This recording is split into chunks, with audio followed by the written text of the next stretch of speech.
I'd like to welcome everybody to the July 6th Board of the Planning and Zoning meeting.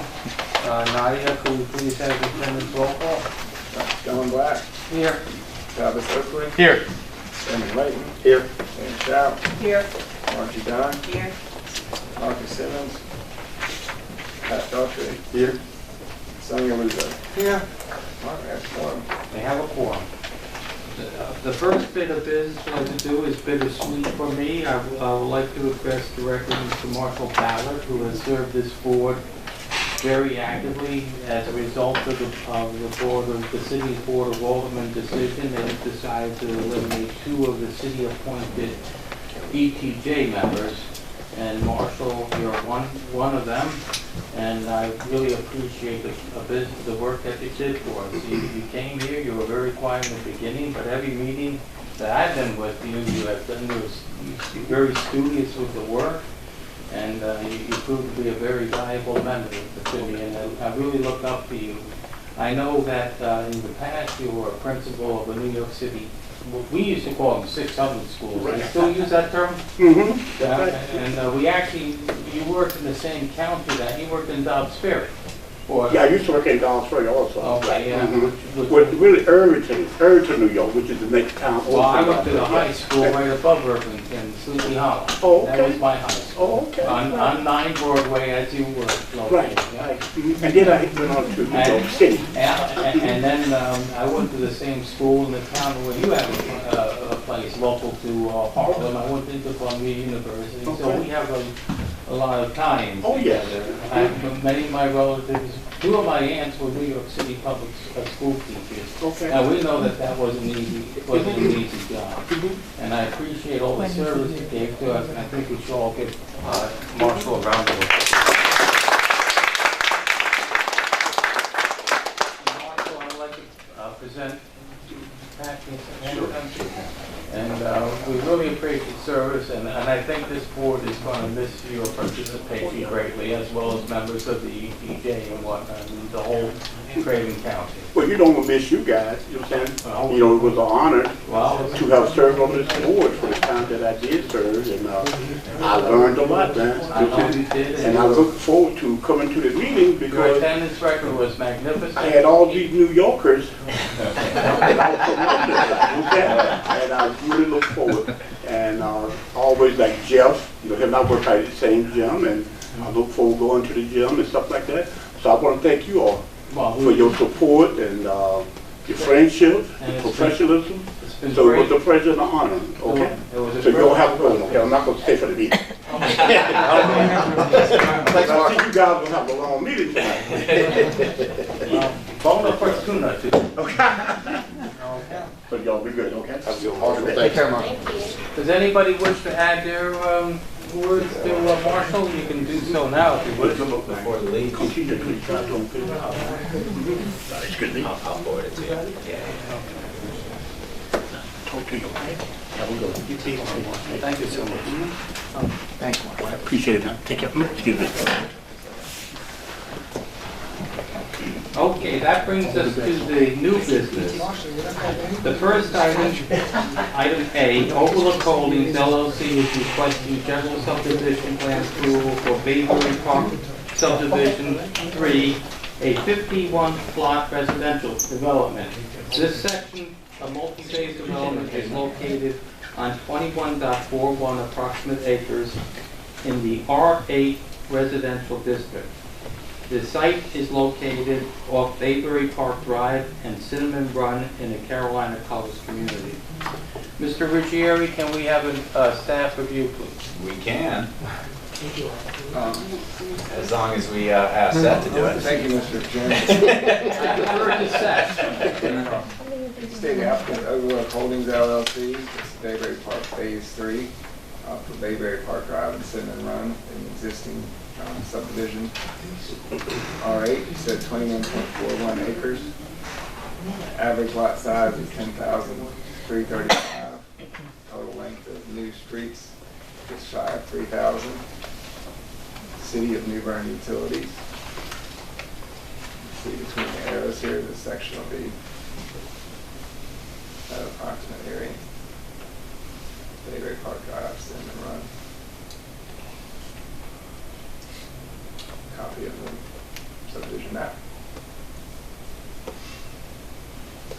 The city's departmental review committee reviewed the proposed general plan in May of 2021.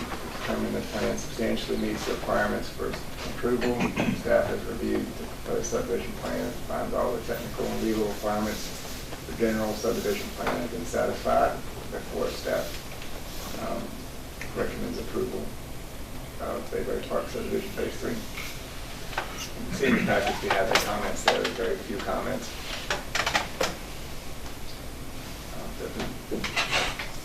Have any questions, please feel free to ask.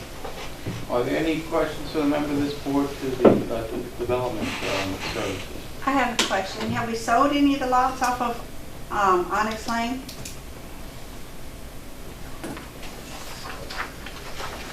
Off of what one? I've got an answer already. Thank you. What was the answer? No. Okay. Yeah. I really don't think that'd be material to I the know it's not application. to this. Yeah, but it's nice to stay informed on such That's things. right. Thank you. I agree with that. Is the applicant present? Does he wish to address this board? Only if there's questions. Be glad to answer any questions that might come before the board. Are there any members of the public that would like to speak against the approval of this development? Having heard none, are there any members of the public that would like to speak for it? Having heard none, the chair would like to entertain a motion to adopt item A as written. One quick question. I noticed that under fire department comments, it said no hydrants were shown on the plans. Has that been resolved? Or any required? Let's see. I mean, I would think with the length we have, we're probably going to have some. Yeah, I'll have to check on the But latest. is the Brandon? bonding approved? Yeah, what you got there? They were actually on the plans. They just hadn't been picked up. They were on the original plan submitted. They're all on there. All right, Roger. Thank you. Thank you, Kip. Okay, then, I'll move that we recommend approval of A as written. We have a motion, is it seconded? Second. Nadia, roll call please. Tom Black, Yay. Travis Oakley, Yay. Megan Layton, Yeah. Dan Schaub, Yes. Margie Dunn, Yes. Pat Daughtry, Yes. Sonny Aluzo. Yes. Motion passes. And I note that was unanimous. The next item on the agenda is Crayton is requesting general subdivision plan approval for Derby Park Phase 7, a planned unit development, a 68 lot planned unit development. This section of the multi-phase development is located on approximately 37.98 acres in the R10 and A-5 F residential districts. The site is located off Elizabeth Avenue. Seth, can we please have staff review? Yes, sir, thank you. Just to clarify, it's on the western terminus. Could you talk a little louder, please? It's at the western terminus of Elizabeth Avenue. The Development Review Committee reviewed the proposed general plan, Derby Park Phase 7, determined the plan to substantially meet the requirements for approval. Average lot size, 10,019 square feet. 3181 linear feet of new streets are proposed. Total area is 37.98 acres. Utilize City of New Bern utilities. See the proposed site here outlined in blue. The end of Elizabeth, or the end of Elizabeth Avenue.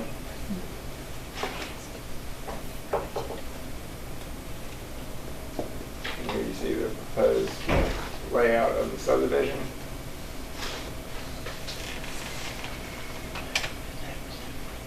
Again, the DRC reviewed the proposed general plan in May of 2021, determined it substantially meets the requirements for approval.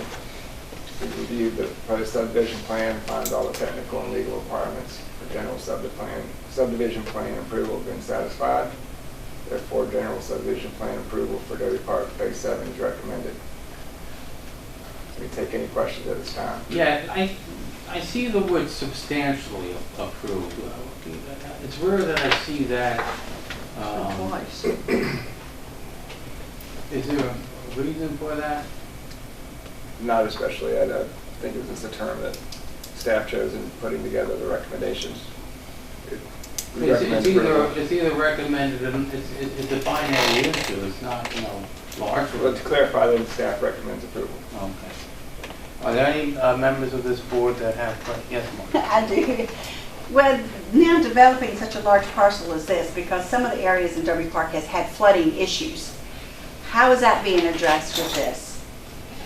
Stormwater runoff because it's bagged up, and my niece lives there, so I know it's flooded in hers, and I have other properties, so I'm just curious with more trees going down, how is that being addressed? But Margie, the site was reviewed, and the comments, you have the DRC comments in your packet. The site meets our stormwater requirements for the city. For that site meets its stormwater requirements. Correct. For a 25-year storm, George, am I correct? Yes. Still doesn't make the problem go away. I'm not answering that question. I know you're not. I saw how you answered it. I saw there was one comment from Public Works about the designated utility easement, 20 feet, and they requested 30. Was that resolved? I think I saw John was here. I don't know who's here for this area. This way, we happen to have the interim director of public works here with us tonight. As yeah, you got it.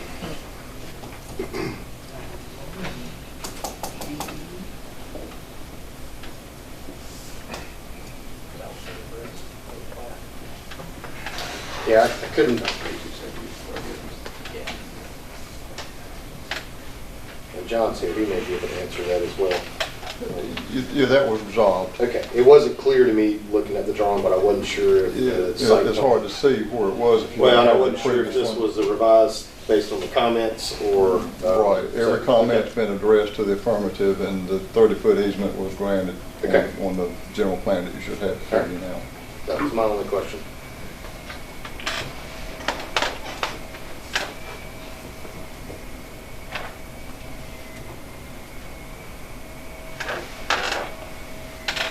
Are there any other questions from members of the board? Does the applicant wish to address the board? Do you wish to address this board on this? Some noise in the hall, I can't hear. I'll be glad to answer any questions that may come up, and if there's any questions the public may have, I'll be glad to answer questions there as well. Okay, we're going to the public right now. Are you, is there anybody here that would like, members of the public that would like to speak for the approval of this? I just have a question. Please ask your question. We're just wondering if Elizabeth Name and address, Avenue... please. I'm Name sorry? and address for your comments, please. Charlene Reeves.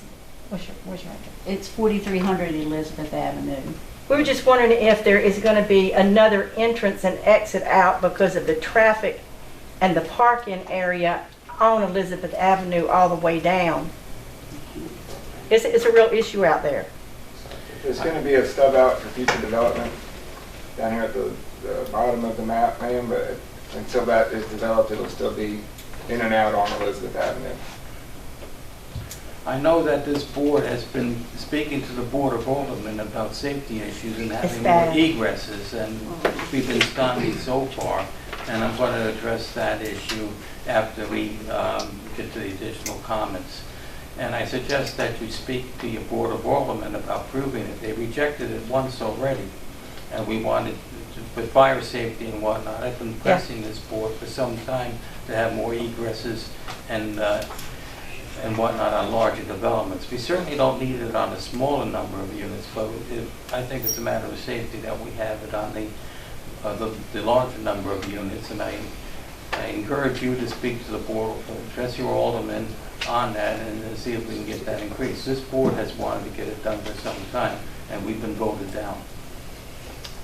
Okay, even with this new subdivision going in? Ma'am, Has it been we have addressed? no limits, we cannot limit the number of egresses or state a minimum number as the land use ordinance now stands. This board does not have the power to change that land use ordinance. Only the Board of Aldermen can do that. Okay. And we've been pressing them for that for some time.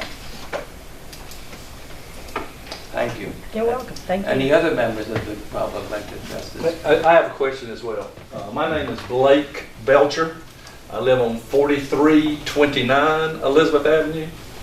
And, well, this new, so it's gonna kind of mess up my giving directions to my friends, because right now I'm the last house on the left on Elizabeth Avenue. Now I can tell everybody that, so now I don't know, I'll have to figure that out later. But here is my serious request and concern. I moved in about 6 months ago, December 2020, and I really like my house, and I like my lot I've got there. And the attractive thing about my lot is I had a natural border on the back, wooded area on the back, and a natural wooded border on the right. So my question is, am I going to lose that? Be prepared for it. Which lot?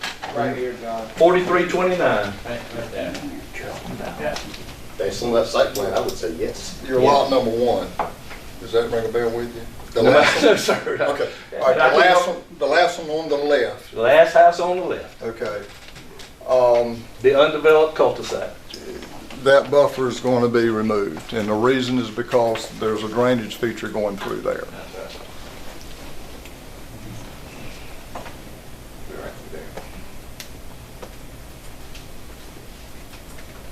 So the explanation is a drainage matter or whatever.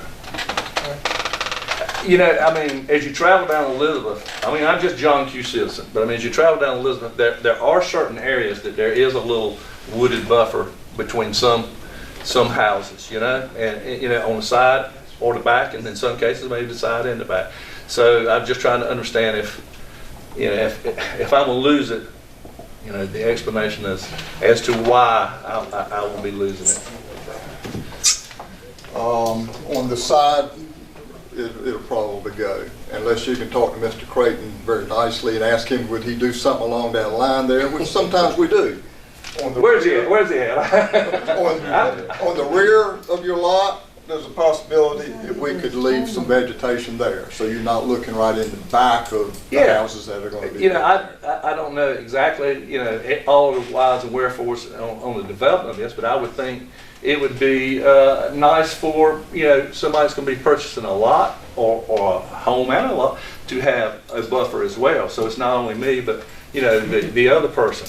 But I sure would like to speak with Mr. Crayton, because, If you I give mean, me- you know, just, I mean, I can't see where, It you might know, be mutually beneficial for the both of you. It might make his lot Thank you. more valuable. Thank you. I mean- And we encourage you to speak to the developer on that. Actually, the lot that you're referring to, the side you front's on Elizabeth Avenue and not on the road coming into the subdivision. So it'd be like your neighbor on the left, so to speak. you know, just something that was a kind of a natural border. That would really be nice. Now, I guess you've answered my questions, and I've taken enough of your time. Well, I know who you are now, where I know where you live, If- so I can if- pass that on to Mr. Creighton and then. I'd love to talk to him, Yeah. you know, and plead my case. And again, beneficial, I appreciate that. I appreciate the support. Beneficial not only to me, but whoever else may want to buy the lot or a home in We it. run into that occasionally, and most of the time we try to accommodate. Thank you. Anybody got a question of me? Thank you for your ear and your time. Yes. Please state your name. Eric Thompson, 403 Saratoga Lane. My question reverts back to Margie's question regarding drainage. I understand this specific area has its own drainage. I assume that it would impact the other drainage facilities in this area already, being that there are many retention ponds. What are the studies showing thus far by adding these 68 units would impact the pre-existing infrastructure? Jeff, Yeah, The planning department goes through it, is reviewed by professional engineers for the drainage and everything. Yeah, no, I mean, I can answer, it. As far as the answer to a drainage study of the downstream impacts, that hasn't been done. Okay. Okay, like I said earlier, and it's tough to accept, but our rules at the city, we are required to review what's in that red line. Okay, as far as, with the assumption being that everything outside of that was also reviewed under those same set of rules. So in theory, they all fit together and it works nicely. There's some parts of New Bern that were designed under a different set of stormwater rules, sometimes no stormwater rules, and that's where our problems occur. But the issue is, where is the problem downstream? It could be 4 miles away, it could be 2 miles away, it could be somewhere else totally, right? So the city as a whole hasn't done that totally exhaustive kind of drainage study for the entire basins around the city. But these individual subdivisions as they come in today are reviewed by our public works staff and engineers, and they are designed by our local code and state statute and state law to accommodate a 25-year storm event, and this one does that. I understand that the swells in the older parts of Derby Park have been needing some maintenance for some time now, so I guess it just comes into concern if this were to push more water downstream, what that would look like. We get it. Additionally, I'd like to revert back to the parking concern. The older parts of Derby Park, Surrey Downs most certainly are congested. Additionally, currently New Bern Police Department does provide a school resource officer during school hours to direct traffic at Elizabeth Avenue and Racetrack Road. And it has come to be a concern with additional lots being added in that could create more need for some sort of additional infrastructure. Infrastructure like what would? Possibly a stoplight that's only operational during school hours, especially with more pedestrian traffic if children are walking to school. Outside the purview of this approval, right? I guess the concern would be additional 68 lots, let's say at 20% with children possibly in the middle school area. You're increasing capacity for the already stressed infrastructure.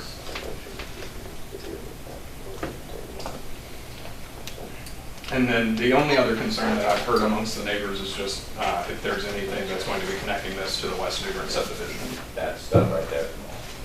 Okay. So it is intended to actually connect? Correct. Okay. All right. Thank you. Are there any members of this board, or I mean of the public that would like to address this board? Mr. Chair. Mr. Chair. Yeah. I'll just kind of add one more. Name and address. Name and address, please. Steve Strickland, Belmont Boulevard. Thank you. Mr. Ruggiero, I believe you have it. I'll thank the city staff for their work. I've troubled these two all the time, and I know that the work has been done to ensure that this site meets its plan. I also very readily admit that it is unfair to penalize any certain developer for their project and their requested projects based on the circumstances around them that are beyond their purview.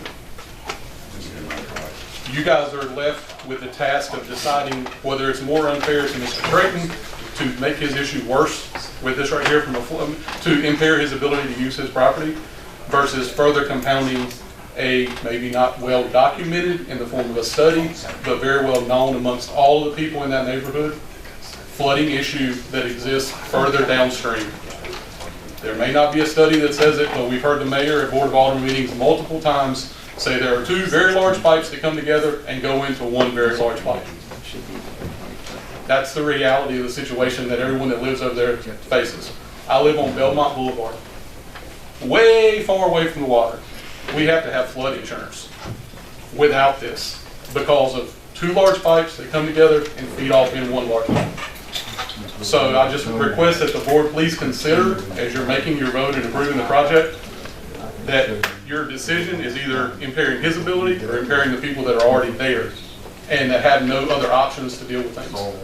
I accept the fact that it's beyond his control, but where there's a known problem, I would be remiss to approve a project that's going to make that problem worse without something being done to address it. I know your powers are limited, so just wanted to throw that out there for the board to consider, that it is a very known problem not only in this general section, but as the crow flies, I'm probably a half mile away from this and still have to have flood insurance because of those problems that currently exist right now.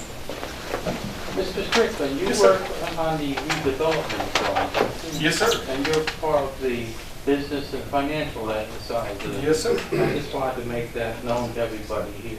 Yes, sir. Happily served the city in numerous capacities, and I previously served on the Board of Adjustment as well. Mr. Ruggieri, in deference to what he said, apparently there is no existing flooding issues, and Marge's testimony before us too, and somebody there. How well is the drainage system working presently? You say it's a 25-year.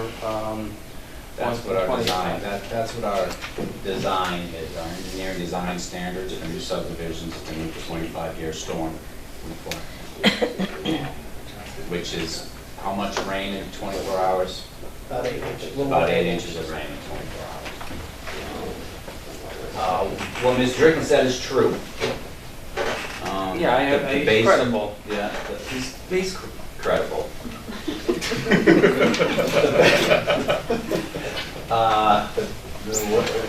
We have two 16-inch pipes that funnel water into one 16-inch pipe, and we know this. It's off-site from this project, and this project can do nothing to help that but meet the rules of the ordinance as it's presented to them, which they have done. So as Mr. Strickland was saying, it is outside the purview of this board. As you said, Mr. Chair, earlier, if there's something, the Board of Aldermen, the only one can take that issue up. And it would, if it's something any board member or any citizen listening wants to do, they can obviously contact their alderman and share their concerns about it. We have the technical detail and facts of the basin kind of with us, and we can provide that data, but we really don't have any authority to do anything with it just now. The recent flooding that we've had in this business, does it pose any safety hazard for the residents in that area? Is that a question? Yes. I don't know the answer. Mr. Thomas? What was the question? The flooding capacity and the pipes downriver, which is outside of your site, but it's a concern to me hearing all these people talking about the flooding. I don't really have any credible information about what is occurring downstream as far as what you're referring to flooding. Well, I'm talking about the flooding not downstream as much as on the property itself. Well, what I just said. Yeah. Now, I've been out there multiple times throughout that neighborhood. You know, in February and March, we had some torrential rains. Yes, we have. The ponds were emptying, in other words, they were full. Okay, we were primarily looking at pipe sizes and things like that downstream. There is some maintenance issues out there that need to be addressed. Maintenance issues, okay, I want to Such understand as where. pipe. Okay, so you're talking about the pipes. What about the drainage on site itself? You're talking about on our piece of property? The piece that you're doing the application for, can that be improved? It's wooded. Correct. It's wooded. I mean, the only thing leaving the site right now is what runs off in a woodlands type situation. But I will say that, you know, we've submitted that report, and the plans and everything's in the city's hands, and it's designed, best I can tell, by the city ordinances, designed by the state ordinances. This is a low-density project. We're not required to put ponds and stormwater features and things like that in there. Recognizing that there may be some concern about downstream, we have shown ponds on there to mitigate the downstream impacts. Basically what we do, we store and then we release. The residents themselves are not living downstream, they're on the site. You're talking about this particular site? Yeah, and downstream, yes. Yeah, apparently there are residents downstream as well too. Okay. I don't know if I'm following what your question is.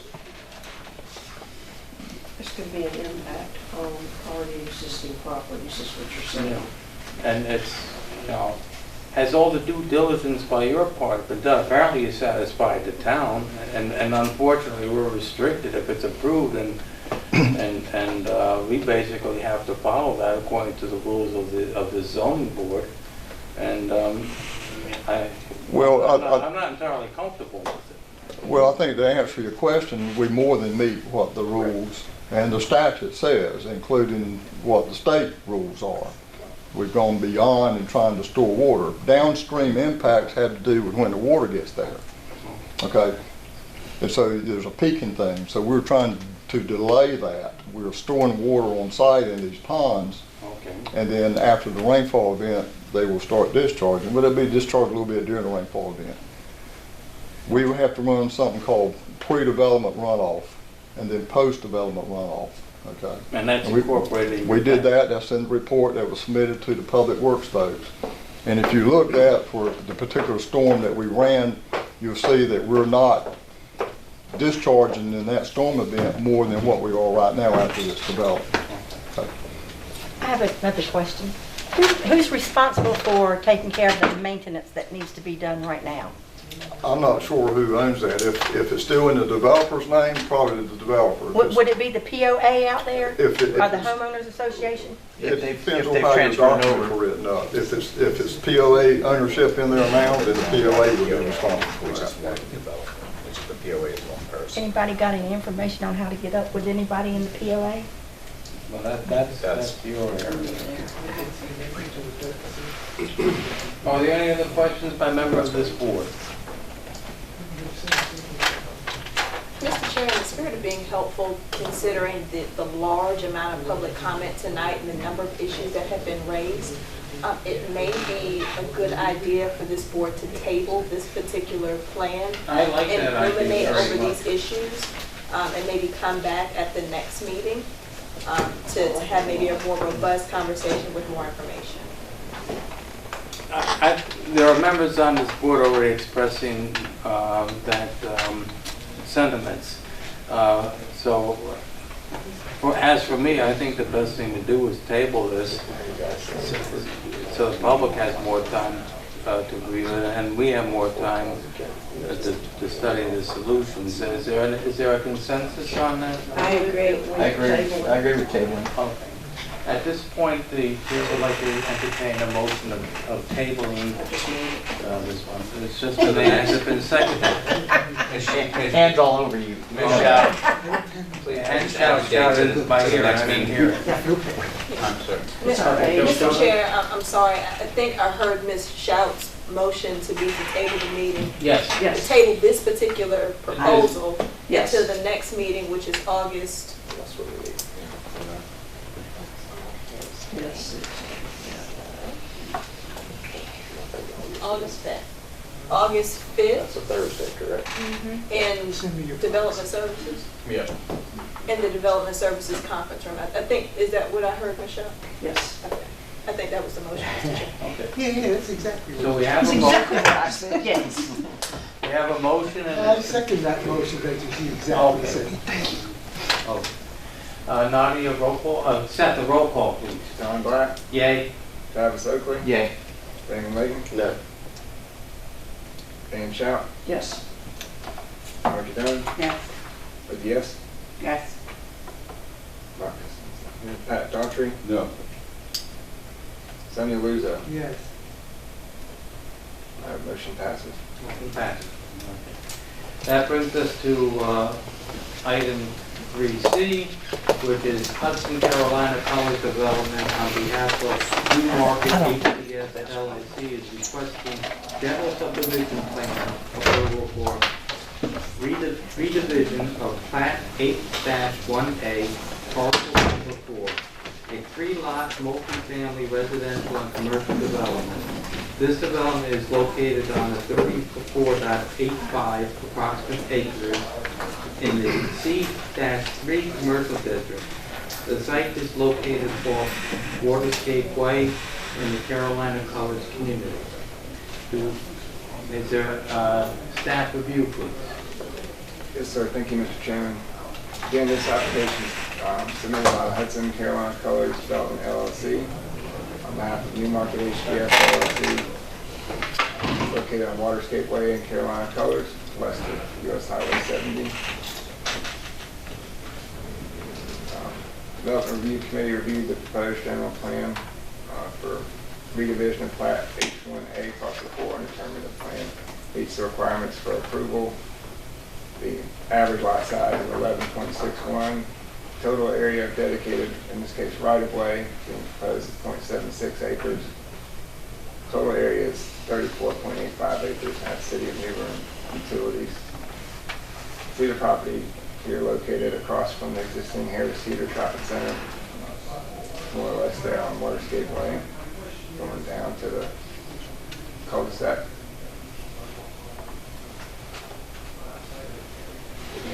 Subdivision map. I have a question, Mr. Chairman. Yeah. What's going to happen with the cemetery? Is it going to... That is cut, I believe that's cut out of this. Yeah, it's not part of this. Not part of this application or subdivision request. It's outside of these lines. So the answer to that is nothing as a part of this application. Are there any other questions to the planning staff? Cemetery is located over here outside the Yeah. subdivision. I have a question, but it's not really maybe pertinent to this, but it is to it. You state that it's inside Carolina Colours. So is it going to be inside Carolina Colours as members, as a residential, or is it going to be outside?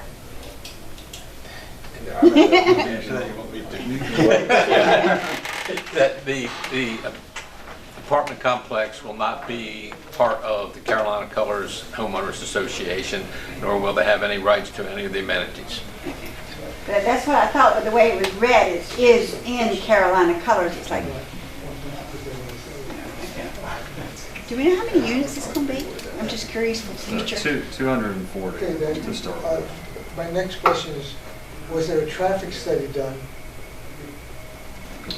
for this Well, that's all particular- going to change anyway with all the highway changes. Is there a traffic study for this?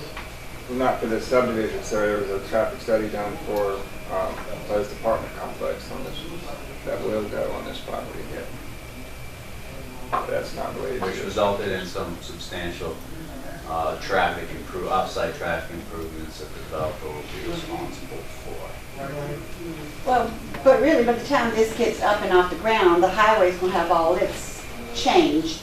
You know, for 42, the on-ramps and off-ramps, so you're not going to have the same stoplight I hope problem. they're done before that. Well, God, I hope not. Because that stop sign only lasts about 10 seconds. So what changes were made? I think the most significant, George, and correct me if I'm wrong, was a traffic signal, which would be right there.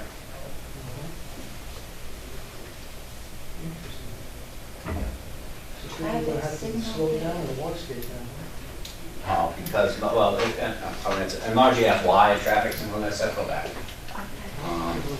Because we're gonna have all this will be developed, we have here, and if you obviously know, there's only one way to get out of Harris Teeter's, which is to come down and pull a U-turn right there. And if we have 240 apartment units dumping off their access here, we have a lot of conflict, people coming out, people turning around, people coming out here. So we worked with the applicant for months, right? This is many months. Got a traffic study done, and they have agreed to put in that off-site traffic signal just to control that traffic flow. There's a lot of conflict points there on Yeah, because to go back that, you got that kind of That's loop right. out Yeah. area. Yeah. And that's part of the site plan approval, not the subdivision, but Right. we've been working on it. Update that, because there's no forest there no more. It's already gone. Premature, actually. And so is the other piece. Are there any other questions, members of the board, for staff? Does the applicant wish to address us further? My name is Matthias Linden with Hudson Capital Properties, the developer of the apartments. I'm happy to answer any questions or elaborate. When do you expect this construction to start? Probably sometime this fall, we would hope. Not fast. Before 70. Oh, no. Way before. Way.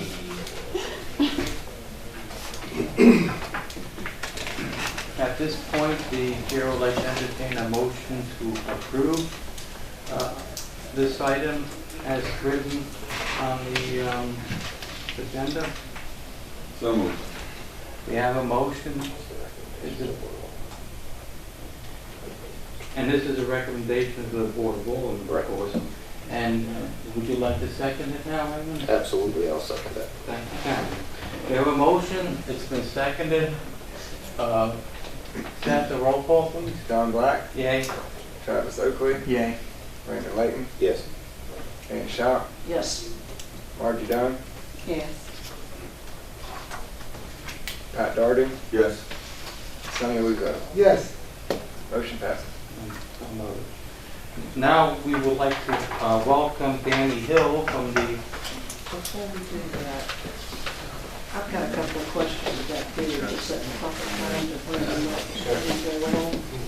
no, I think that was tabled for now already. But I think we need to give staff some guidance on what we're concerned about, and what they need to bring back to us, because we just talked about some generic things and gave no direction. Jeff or Seth, when you put this on the agenda, are you going to have more material addressing some of the drainage issues that we had? There might be some other issues too. Yeah, because what I think the real question is, does this meet the guidelines of today? Obviously it does. But what it causes down the streets is the main problem. Therein lies the problem. Hey, George picked a great meeting to come up there. We can ask, George will be available for a question and answer after this too, so I think we can have that conversation then. Oh, we've talked about this for months. We know all the answers. Okay, well, I think We what know we the can do, answers. we We can. don't have the solution, well, we even know the solutions. But you don't have the authority. Correct. I would That's be the big happy to revisit this after comments, but in courteous to All Mr. right. Hill, Yes. I think we Well, no, I was waiting for y'all to finish. Mr. Chairman, members of the board, I appreciate the opportunity to come out and. Well, we want to thank you for your making yourself available to us. As you heard, we had safety issues being brought up about access to things, and we've been trying to press the Board of Aldermen. And you already agreed that we should have more egresses, but I'm sure you set your address to us, and we would like to hear what you have to tell us first. Sounds good. Thank you, sir. Again, I am Danny Hunt, the fire marshal for the city of New Bern, and on behalf of Chief Boyd, we appreciate the opportunity to come here. I sent Seth on a slideshow. We'll go through it just real quickly to tell you about who New Bern Fire Department is, and then I'll address some concerns that we have with some of the development that we have going on and how it impacts the fire department in providing the services that the citizens expect us to provide. So the fire department is set up with the fire chief as the head. We have two divisions. We have the suppression division and the prevention division. Again, the prevention division is one that y'all deal with most of the time because it deals with the code enforcement aspect of the fire department. The fire department really is running two entities under one heading, a services and then the code enforcement division. So you can go right ahead, Seth. You can see here just some rough information about the fire department itself and what our 2020 look like. We ran 2,100 calls last year, which was a 7% increase from the year prior. The fire department is responsible for investigating every fire that's reported to it.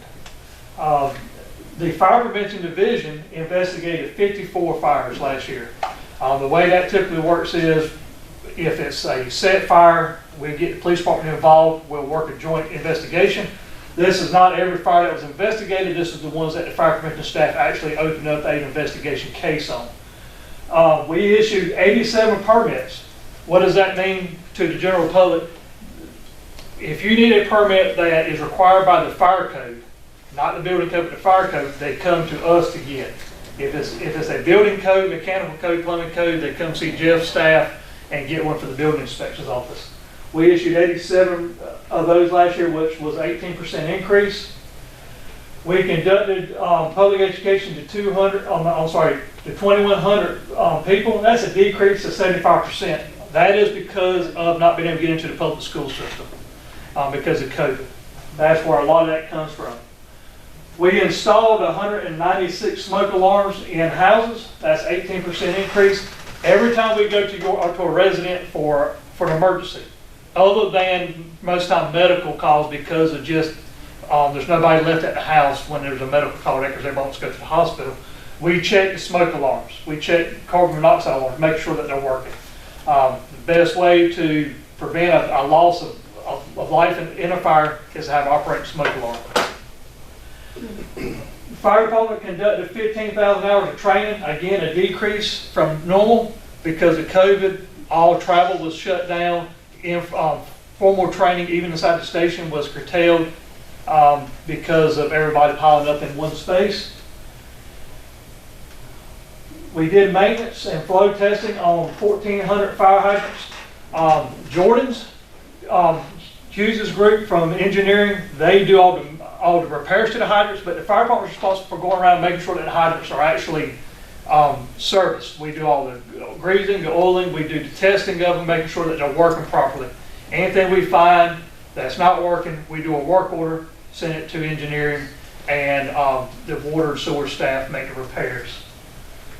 Knox boxes, we have a Knox box program, which is allowed by the fire code. What that is it's a master box system on buildings. So if you have a fire alarm system on your business, there's a box at the main entrance on most buildings that has a master key to get us into the building. What that does is it keeps us from having to wait for you to come, unlock the building for us, and also keeps us in the event that we feel the need to get in the building in a hurry. We're not having to bust down a $2,000 storefront door for a false alarm. So it's a little insurance on the business owner's side to be able to get us in the building without making damage to the building. This is controlled, access is controlled through a system that is managed by the Police Department Communication Center, where they have to release the key out of the fire truck for us to even use it. So it's logged every time we take it out, so we can't just walk around the city with a master key to everybody's building, not knowing what's going on with it. Also, pre-planning, fire department is responsible for pre-planning all commercial buildings. Last year we updated 132 pre-plans or created new ones on new existing buildings. Yeah. Calls for service, you can see how it's broke down amongst the 3 stations that we have. Thurman Road, several years ago they were running less than 25 calls a year. Thurman Road Fire Station covers everything east of the river as first due.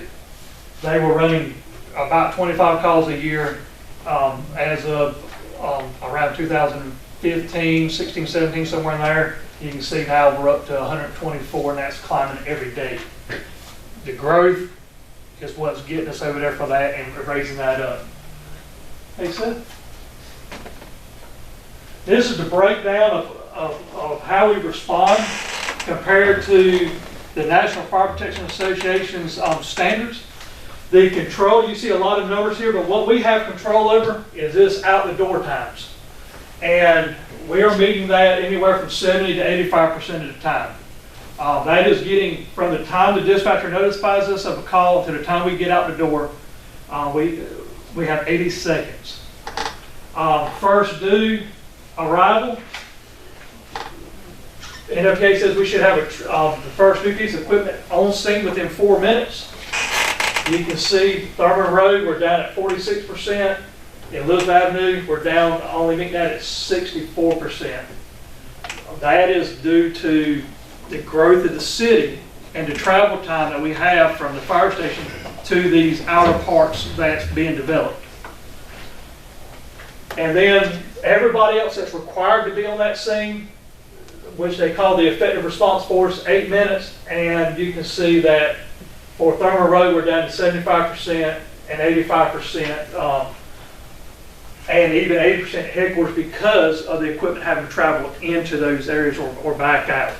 The city of New Bern, we have 3 fire engines that cover the whole city. 3 fire engines, 1 at each station.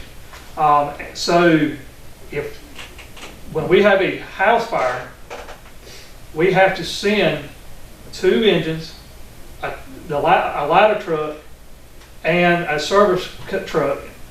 So if it's out to Pleasant Hill, everything from downtown is having to go out there, plus the 1 truck from Thurman Road is having to go all the way out. So it takes a long time to get out there. It's a long travel time.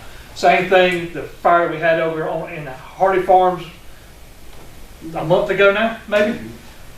They're having to wait for the trucks to come from downtown to get all the way out there. Luckily enough, it was on a afternoon that there was not a whole lot of traffic. So, all right, Seth. Growth, y'all. This board has seen the growth within the city because it comes to y'all for y'all to look at. But through our numbers that we have got from Alice, you can see Elizabeth Avenue for residential has had the most growth, but Thurman Road is right there with it. Most of what you see at headquarters, even though it's close to Thurman Road, that is dealing with multifamily dwellings most of the time, where Thurman Road, most of their growth up to this point has been single family. And then the commercial growth is coming along as well.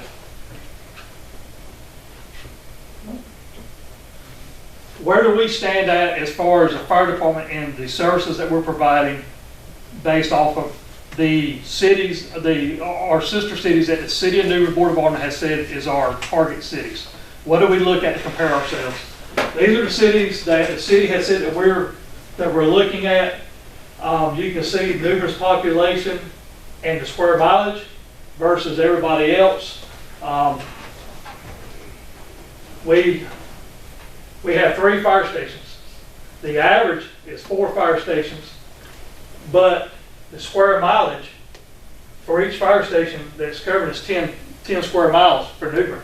The average square mileage of our target cities are only right at 5.5 square miles. So each fire station is covering almost twice the area as our target cities or our sister cities that we're trying to target ourselves after.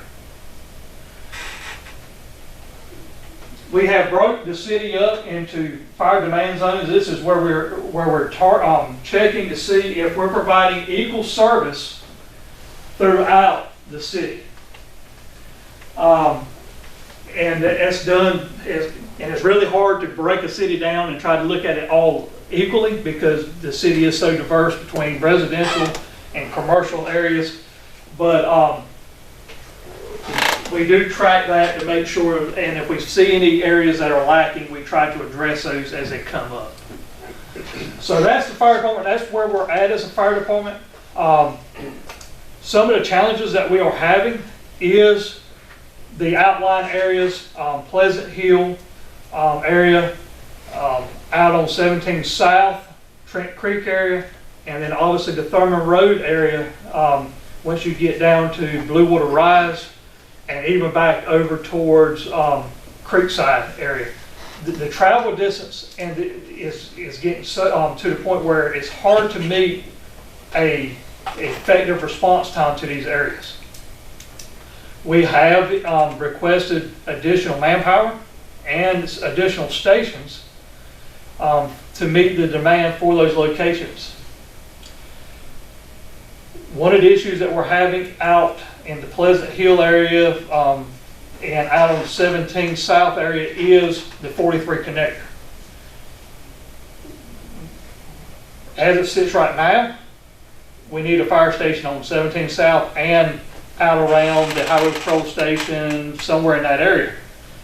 But if they were to open that 43 connector up we only need one fire station that can respond both directions. So we're kind of in a dilemma. Do you spend all these millions of dollars to build 2 fire stations, or wait for a road that keeps getting pushed back? It was supposed to have been within the next couple of years. Now it's pushed back to what, 2028, somewhere like that for right now is what we're hearing. So we don't know yet exactly what to do there. Thurman Road area, same thing. You got construction going both directions, mainly further into Blue Water Rise. So what do we do with that? Blue Water Rise, if they continue on the path they're on, they're going to be right at the 5-mile limit from any fire station. The ISO rating, which is what dictates your insurance, they will only let a municipal fire department provide rated coverage. We can provide it to anybody, but rated coverage for 5 miles away from the fire station. We cannot extend that our rating past 5 miles. They are within that 5 miles as long as they don't make any major changes and shifts as they move through the subdivision on their road design. We cannot contract it with any of the local fire departments over there because they are outside the 5 miles. Because of where it's sitting at, there's a major buffer between the fire station in Bryce's Creek and the Croatan. Creek's a buffer there, and the road miles is still over 5 miles to get them in there. So contracting is not an option. We can still continue to let them build.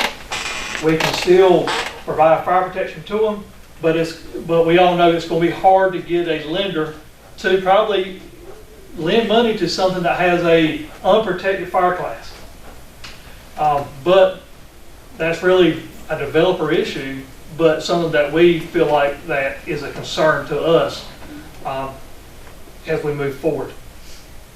One issue that we're having out on Blue Water Rise also is water supply.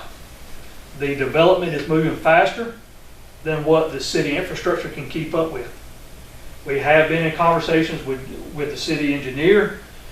It is on the radar to extend a water line from the Wilcox Road water tank around to that area to provide additional water in a loop. But we don't know when that's going to be. And we are down, as of today, we only have about 700 gallons a minute in there. The standard is 1,000 gallons a minute for residential. So we are almost at half of what we should have. Yes, sir. So I'm gonna ask a dumb question. How does what you just talked about being short out there, how does that come to fruition with all the planning and all the foresight that goes into this stuff? How do we end up in a quandary like that? You know, we just have Public Works Water tell us that there's more than enough water capacity. Yeah, he's making nice pretty pictures, isn't he? Yeah. So we got to keep in mind that. Have you presented this to the Board of Aldermen? Yes, sir. Yes, sir. The chief presents this every budget year. And it is, part of this is on the radar for a potential bond for the stations. The problem is when you start opening up fire stations, the fire station is the cheap part. The equipment is the cheap part because it's a one-time payout. It's the staffing that gets you. And when you start talking about adding 15 and 16, 17 firemen to your payroll, it gets very expensive. So what we have tried to do is, and we're continuing doing, is we're working with the county volunteer fire departments. That was my question. Building that relationship with them. We are working currently on the Thurman Road Fire Station, having them to respond automatically to all house fires that we have, all structure fires. The issue again goes back to, it's not just Crayton County, it's across the country. Your volunteer responses are dropping lower and lower because people don't work in the communities in which they provide, they serve in volunteer fire departments anymore. Your volunteer fire service, they're working like here in Crayton County, they're working at Cherry Point, they're working at the hospital, they're working Hatter's Yachts or whatever, even working for the city of New Bern. And if we have volunteers that work for the city of New Bern and they volunteer at Vanceburg, we're not letting them leave work to go to Vanceburg to fight fires. Same thing, Cherry Point's not letting, because they're not in the business, the city of New Bern's not in the business of fighting fires in, somewhere else, and and Hatteras isn't in that business. They're in the business of building boats. Yes, sir.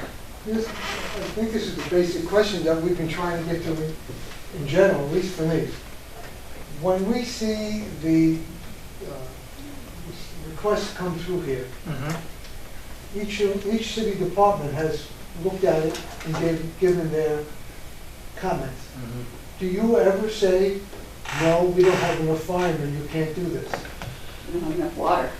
We cannot say that we don't have enough firemen to do it because it is not, that does not take into account into what the city ordinance says that we had to allow for approval of these developments. That is where we go to the board of aldermen and make them aware. That's what we're trying to understand. Yeah. Because we think that the ordinances have to be changed. Yes. So one issue that we have had over the past is road design, street design. We had a fix for that on our end, and the board decided after about a year or two of it being in effect to take it back out because of a few developers that complained about it. And it was not anything that nobody else was doing. It was in the fire code. It was the standard added fire code that quite a few counties and cities around us have adopted as the appendices of the fire code to allow different things such as different turnarounds and stuff. Fire trucks are getting bigger. Trash trucks are getting bigger. School buses are bigger. And it takes into account all of these things, not a standard sedan vehicle like some of the older street designs for turnarounds were designed for. But things that was taken out. Now, one thing that we do have coming up is the Building Code Council is looking at taking what's in that appendix and moving parts of it to the body of the code, where there is no local deviation from that. This is what it's going to be. But we don't know how long that's going to be to take effect, and we don't know what that's going to look like. They could take it and not have much different than what we have right now. Well, because you look at these little bitty lots and how close they are. Yes. It's like those big trucks. How are you getting in there? I can carry you to subdivisions right now at this time of night when everybody's home. That we literally have to get out of the fire truck, and we have to put people on the front bumpers to walk the truck in to make sure we're not going to hit somebody's car. Those are older some of the older subdivisions that was built before trucks were the size they are. But there are some that are less than 10 years old or 15 years old when the trucks are the size that they are. But they, the standard, we have to agree on the standard that we have that's approved. Right. So basically what we're doing is saying, yes, based off of the city ordinance or based off of the fire code, what's presented in front of us meets that. How can we help? So, one of the things I heard you say too, I want to make sure I understand it correctly. You're saying the hydro infrastructure in some locations where we have large developments, the flow rate of water is currently below standard? That is mainly in the Blue Water Rise area because of the distance from the water tank to the back of that new subdivision. So you're saying that the emergency fire water supply is inadequate? Yes. Yes. There is a plan to get it straightened out, but like anything else, it takes a long time. It takes a little bit of time to get construction going. Well, I can tell you that members of this board were entirely unaware of it. So, and we had the conversation even this morning with the chief that at some point the fire marshal can't stop the construction. but we're going to have to at some point say that we cannot support any additional phases moving forward as the fire department until we get some resolution on the water system. Now, we probably can't stop anything, but we can at least show that we have made those concerns known in a more public way. That seems to be a handcuff. We here are handcuffed similarly as you are. Once something is, the zoning is approved, then they just have these, you only have to follow these rules. Right. You have the same problem. That's great. And one of the ways we got to where we're at now with the water is because of how fast that development has grown. I don't think anybody on staff nor any board that would review this subdivision, Blue Water Rise subdivision, could ever imagine it expanding at the rate that it has. Even the developer said it was a 20-year plan, and Yeah. it's turned into a 10. Yeah. But still, once, each section had to be approved by us or recommended. Right. And we've already exceeded the capacity as far as a fire safety standpoint. So somewhere along the line, it probably would have been a good idea to make a note on the plan saying, we can't support this anymore. Right. And he's doing it right now. Well, No, but I mean, part of way before this. part of that comes up to that some of the approvals were so far back to where they're at now in time that the issues weren't really seen until the development, because it's hard to project, what that water's going to Well, be. Sonny and I, we're from the Northeast. We have seen these problems happen in the Northeast. That's why we express concern. Blue Water Rise is a huge development. And it's still moving. And We just approved It's not here now. I think we just approved one, yeah. That's right. So, Yeah. there's some kind of lack of due diligence here, I see. Well, I have a feeling that their hands are as tied as ours. Yeah, but we were Yeah. told that, That's it. What What do we do to help?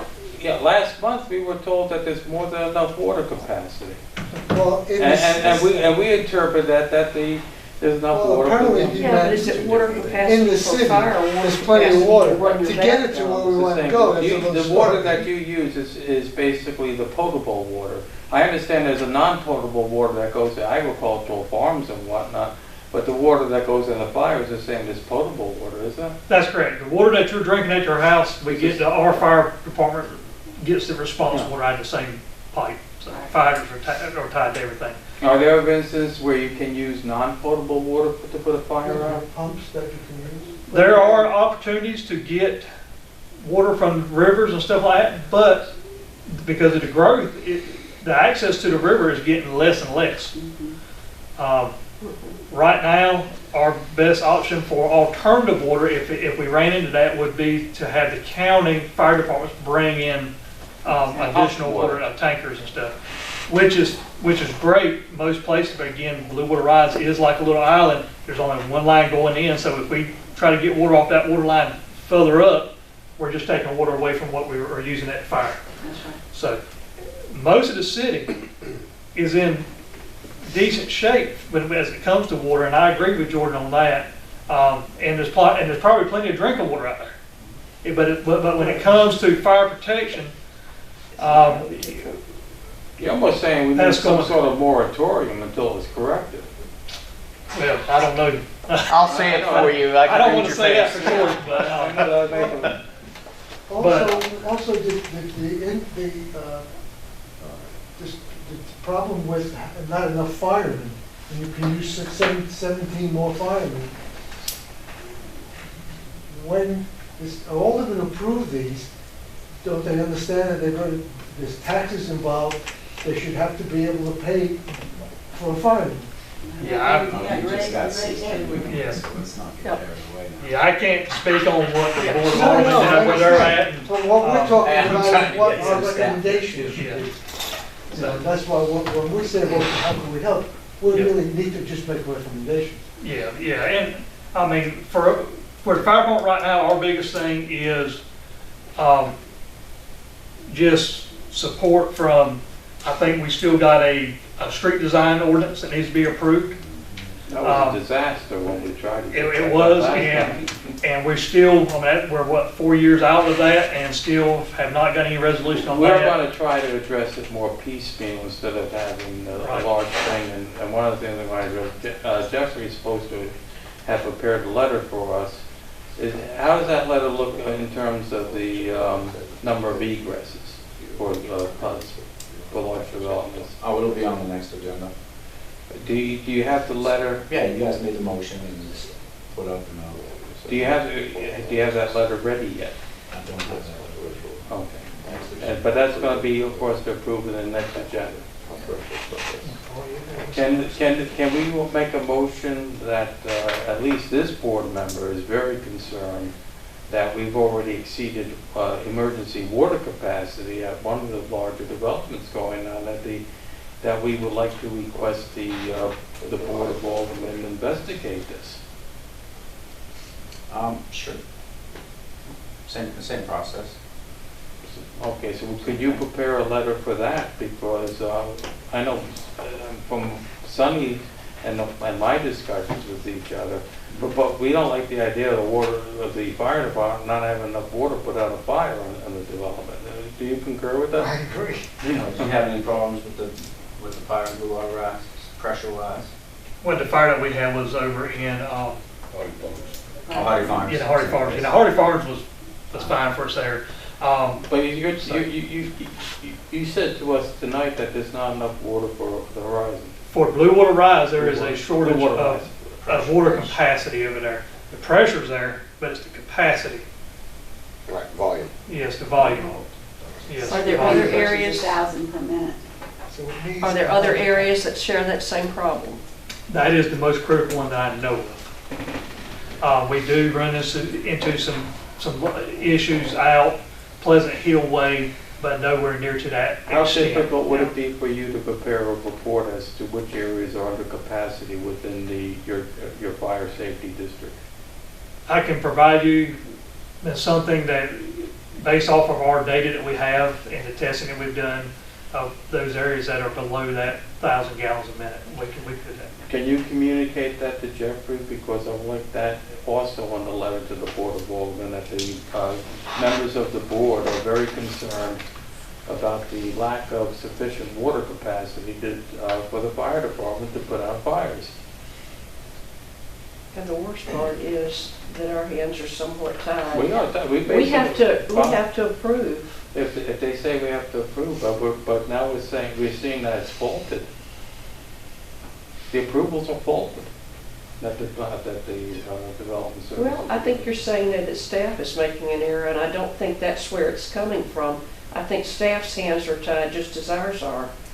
And we probably need to work at this through the Board of Aldermen to get things straightened out. But if this board makes a request to the Board of Aldermen that we're concerned with making approvals based on lack of water capacity for fire safety, I think that they would have to address that. I think our job here is more of raising the sirens, clapping the horns. Yes, sir. I'll work with Jeff, and we'll get This is the first time this member has heard that. Did you get through the rest of your slides? Yes, ma'am. Yes, ma'am. The only other issue that we would bring up it's fairly new to us to address, it's new to the developers, is with the city growing out into the more wooded areas, the urban interface area, it's causing us a little bit of work to do, but we are working with the developers in through the comments in our plan reviews and stuff like that, making sure that they're not leaving slash behind and stuff like that that could fuel fires and bring fires out of the forest lands into the subdivision itself. We are working on that. We are working closely with the Forestry Service on those to make sure the plans are being maintained.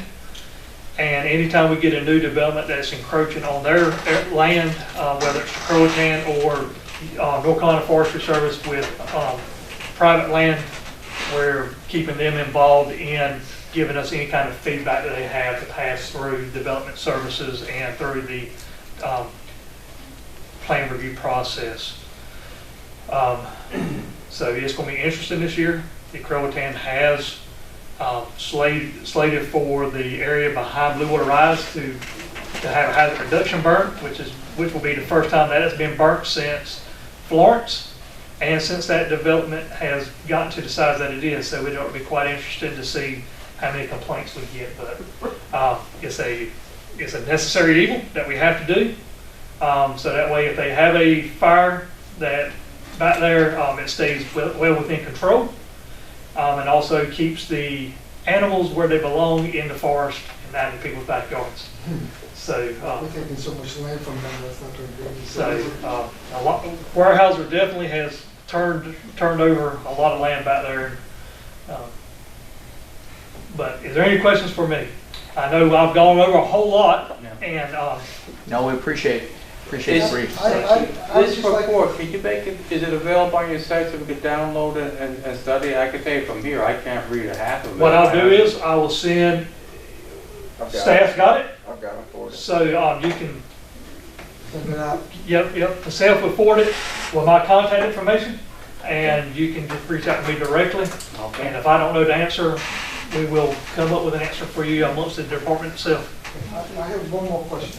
I'd like to get back to how many firehouses we probably are going to need. Yes, sir.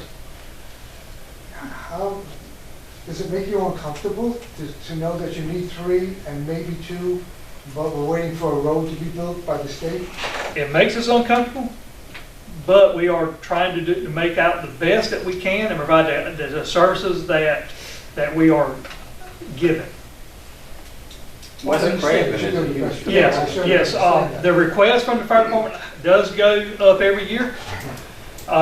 For the last, when Bobby Astor was the fire chief, we were asking for additional staffing and personnel, and have not stopped since. And now he's an alderman. And he's alderman, but he's a one man.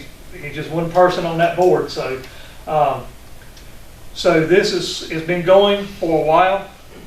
Well, as growth happens, it's going to always be there. Yes.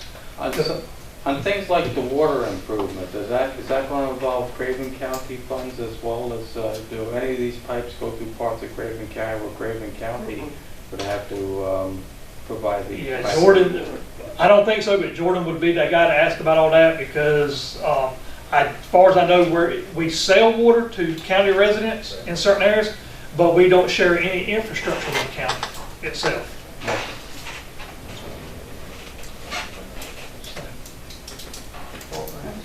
Okay. Thank you very much. Thanks, Danny. All right, Mr. Chair, we have a couple more people.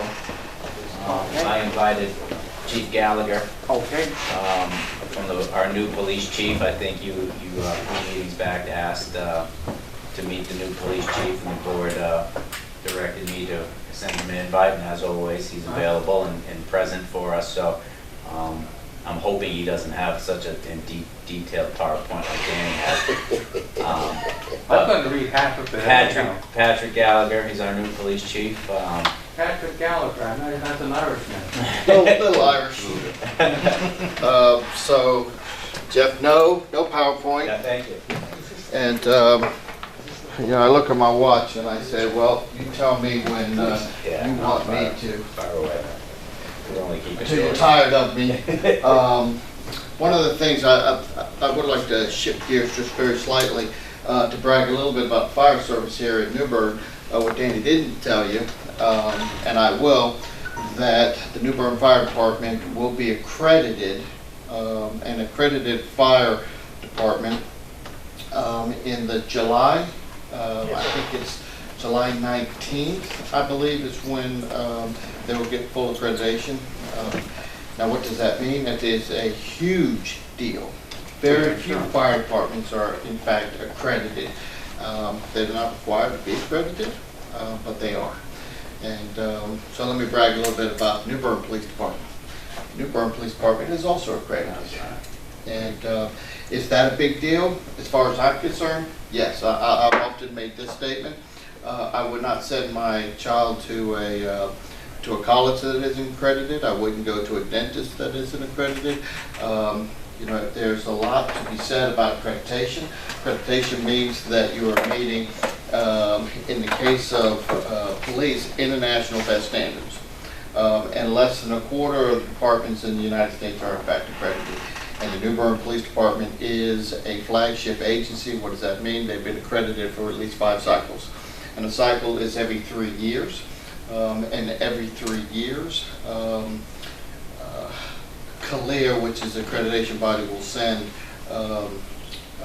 inspectors to our agency to inspect 484 standards for each one of the 3-year standards. So it is a huge deal. When does the next one come up? In 2 years. In fact, CALEA has changed the accreditation cycle from every 3 years to every 4 years. So in 2 years, CALEA will come back into New Bern, and they've always been impressed by this department. So let me tell you a little bit about myself and why I'm here. And part of why I'm here is because of accreditation. I have started my law enforcement career when I was 18 years old, graduating from high school in Northern Virginia. I joined the United States Army Military Police Corps, and I realized this is something I want to do for the rest of my life. In 1990, after graduating from Old Dominion University with an undergraduate degree in criminal justice, by the way, go Monarchs. I am still a Monarch fan, love college football, and I look forward to watching college football games in Greenville this fall. I joined the Virginia Beach Police Department, where I served for 31 years. The Virginia Beach Police Department was accredited through CALEA. And in fact, at one point in my career, I was the department's accreditation manager. And the Virginia Beach Police Department is the largest city police department in the Commonwealth of Virginia. We're a very large agency. So I learned a great deal about the inner workings of a police department. And during my association with accreditation, as the accreditation manager, I met the accreditation manager in New Bern. And in fact, she asked to join the Virginia Accreditation Pack, because at the time she really wasn't all that satisfied with the North Carolina Pack. By the way, they have improved, they're much better. So the only thing I knew about New Bern was they were in fact accredited. And I thought to myself, well, that has to be a pretty decent agency if they're accredited through accreditation. So it was last September when I was sitting in my recliner and my wife looked at me and she says, "Hey, what do you know about New Bern?" And memory goes off, and I said, "Well, they're accredited." I said, "Why do you ask?" And she said, "They're looking for a police chief." I did know where it was at, because at one point about 12 years ago, I found myself at Camp Lejeune, and I remember passing New Bern, and I thought to myself, well, they got an Outback. Because I can see the sign. You can't see that sign no more. Right, it's not there anymore. So she said, well, you know, I've heard great things about New Bern. I said, really, what have you heard? She said, well, actually nothing. I haven't heard anything about New Bern. And I said, well, it's only a 3-hour drive. Let's drive down to New Bern and let's take a look at this city. And I said, you know, if this is a dumpster fire and it's a hot mess, we'll just get in the car and we'll drive back to Virginia Beach. And so we came down here, and this is just before Mumfest, and I didn't realize that it was a smaller version of Mumfest. But we're walking around this quaint little city off of Middle Street, and it reminded me of an old German city, German town, and we were just impressed. And I will be honest with you, I was confused about the parking. And so, my wife says, "We don't park here?" And I go, you know, I don't know. I said, but I bet you that lady right over there knows. And turns out it was one of the parking enforcement employees. So I walked up, I said, "Ma'am, can I ask you a question?" And she could not have been nicer. One of the most friendliest people I think I've met in a very long time. She was very helpful, and she answered my questions. And I remember when we had parted company, my wife said, "Wasn't she so nice?" I said, she sure was. And she said, "Do you think she belongs to the police department?" I said, I think she did. Which would be another reason why I'm here to this day. So we walked around, and I remember having a conversation. We're standing right on the corner of Middle Street and Pollock, and I look up, and my wife says, "You think that's true?" I go, "I don't know if that's true or not." And what we're referring to were the sign that says "Home of Pepsi Cola." And I said, I've never heard that before. And so I could come to find out, yes, in fact, Pepsi Cola was invented in that store right where we were standing. That's not a reason why I'm here. So we went to lunch, and my wife and I are foodies. I just love saying that word, foodies. But we went to a restaurant, and I promise you I won't mention the name of it, but it rhymes with Morgan's. And it was an amazing meal. And so we walked out, I said, you know, I don't know if I'll become the police chief, but we got to come back to Newburgh, because I'm going to eat back at this restaurant again. Because they give you this little croissants with honey on top of it. We know them well. Yes. Yes. Honey is proof that God exists, as far as I'm concerned.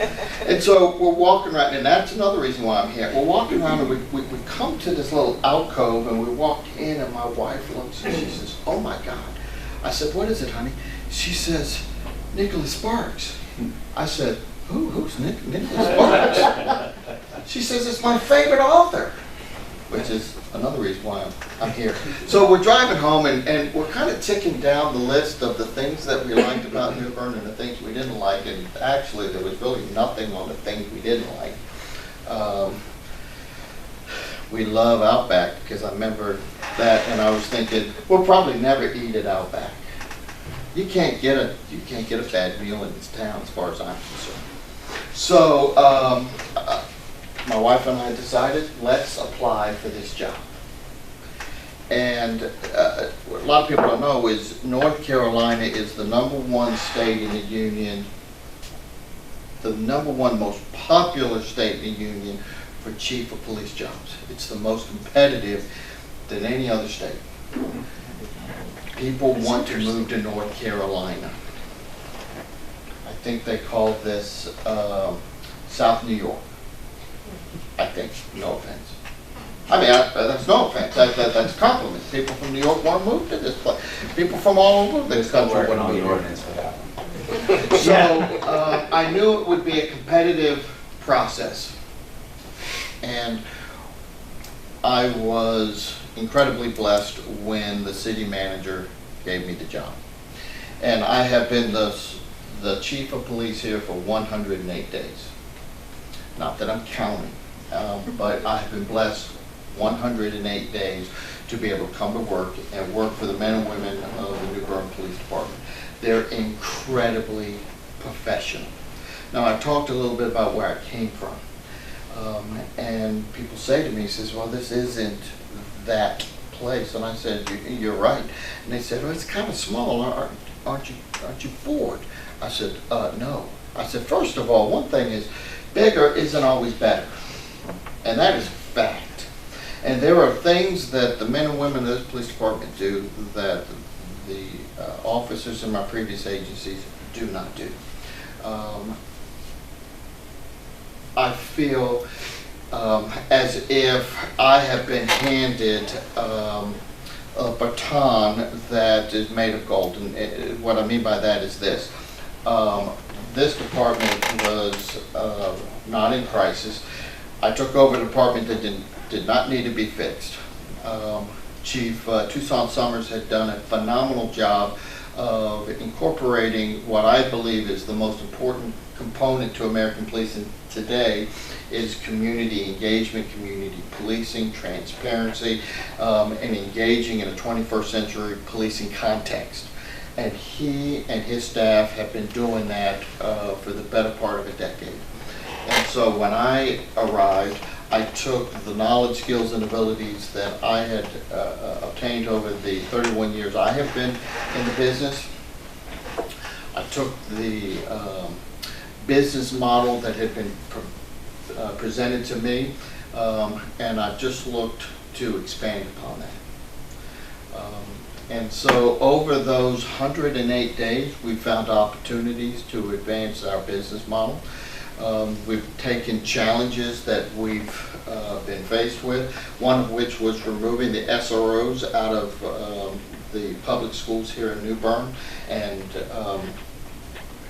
convincing the Board of Aldermen to allow us to keep those FTEs. And what we did with those officers, those 6 officers, is we were able to develop what we call our Team 5 approach. See, we have 4 operational teams, and they work a 12-hour shift. So at any one given time, we have a team of officers that are on patrol, but they're reactive.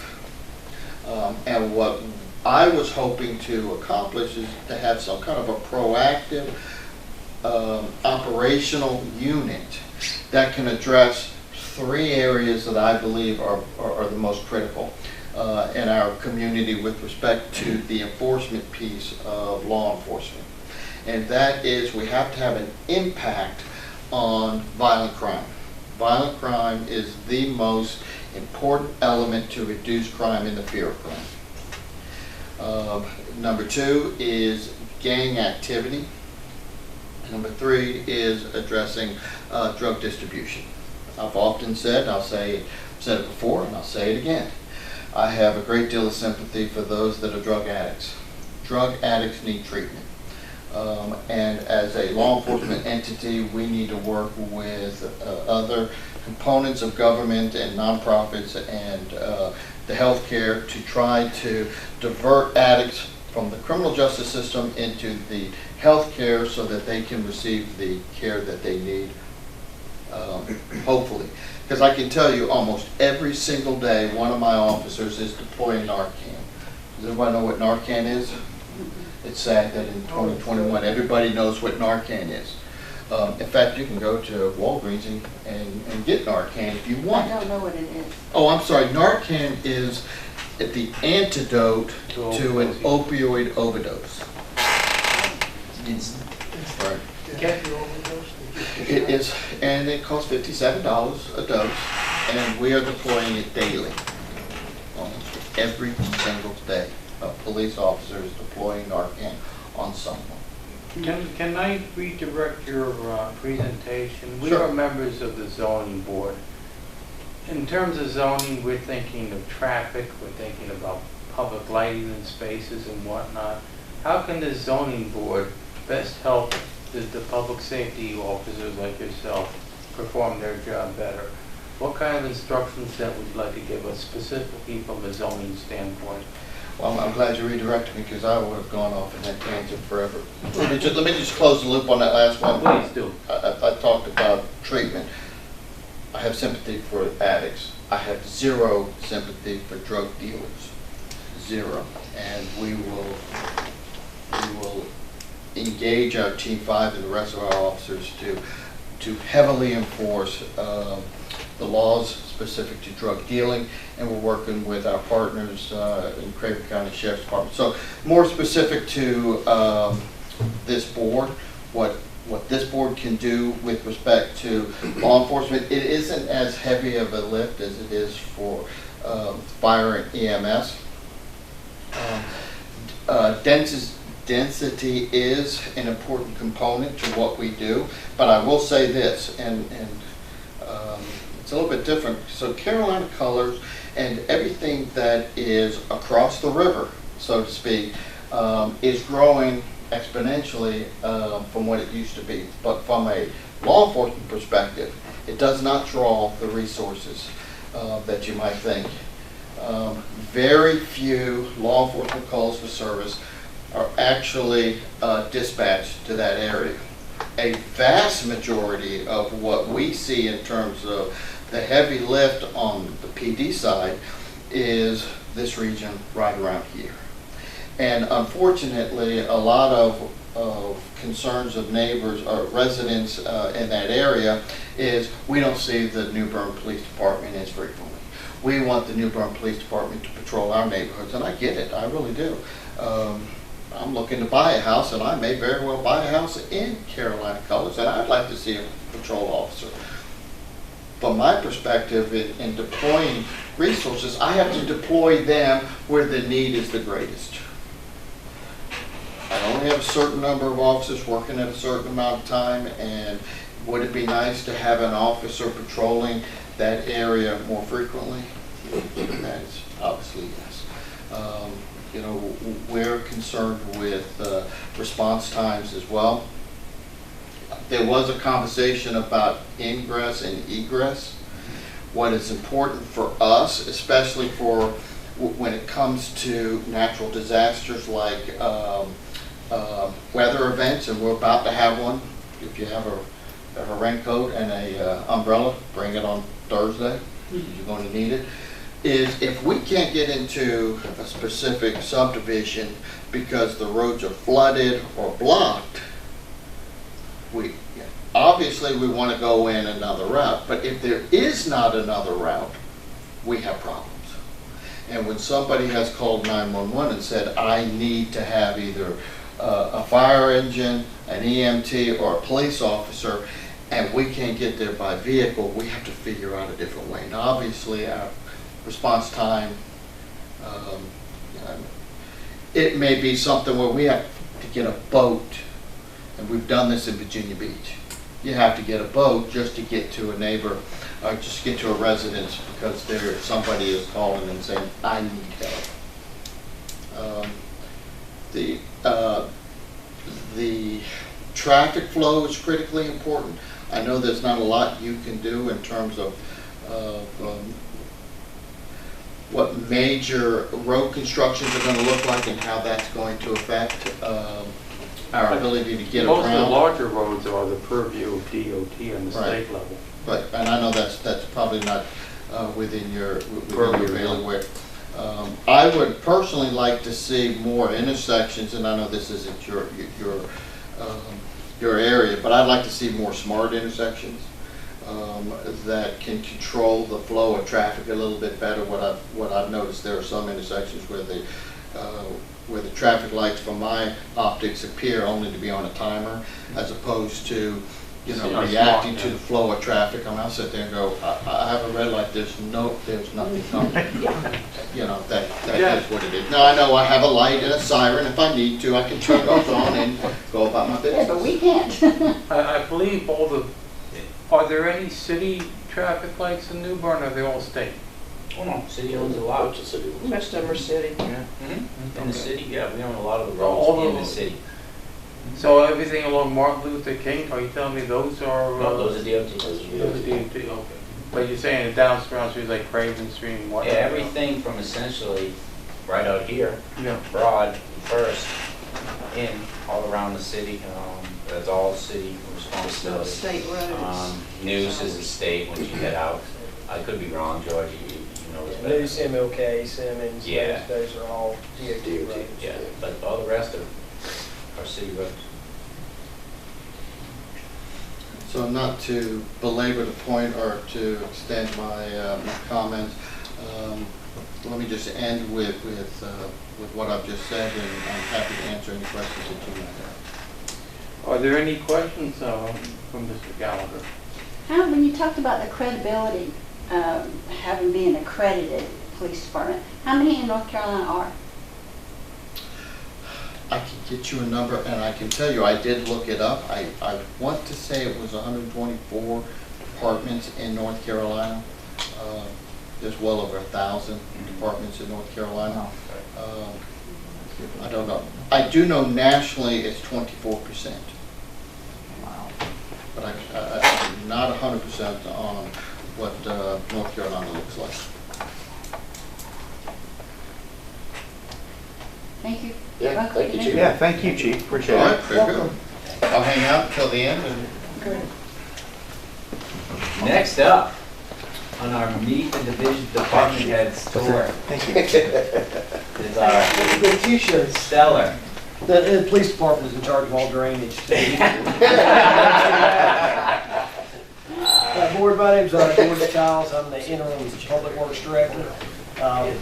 Just wanted to go over, I know just wanted to touch on a few things that we do that you may not be aware of. We're divided into 8 divisions within public works. We have an administration division, and in the administration division, they handle two other things. They handle the solid waste, which is our GFL contract, so all the complaints about GFL or your trash pickup come to our department. We also handle all the insurance for the city, less the workers' comp, so all of the liability and property insurance comes through our office. We have our leaf and limb solid waste division that does all of the route trucks, that picks up all the branches and all your brown and white goods. We help facilitate community cleanups. I believe Ms. Chow's been instrumental in several of those. I know she's been by our office to participate in that. We have the city garage. We maintain all of the city vehicles, all the fire, all the police department cars, water resources, inspectors' vehicles. They have over 400 vehicles go through our garage for the regular maintenance and repairs. The last two divisions are probably the ones that y'all are more interested in, our streets and our stormwater division. They're the ones that handle all of our paving projects, potholes, tree removal, right-of-way mowing. Stormwater handles cleaning ditches, repairing catch basins, cleaning out pipes and replacing pipes. They also handle our administration of the MS4 stormwater permits, which are mandated through the state, which requires us to oversee applications for new developments and annual inspections of those permits.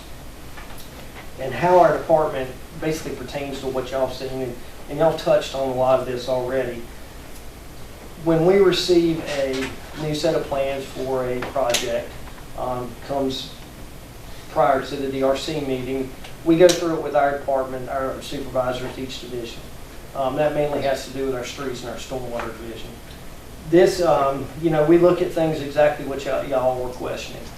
Stormwater, does the site require a state stormwater permit? Most of the time, once it gets this level, it does. That will also implement an erosion and sedimentation control permit from the state and make sure that they'll have to apply and receive that permit. When those two are kicked in, it usually requires a City of New Bern stormwater permit, which is for nitrogen reduction. And that's what's required, was required by the city in our MS4 permitting process.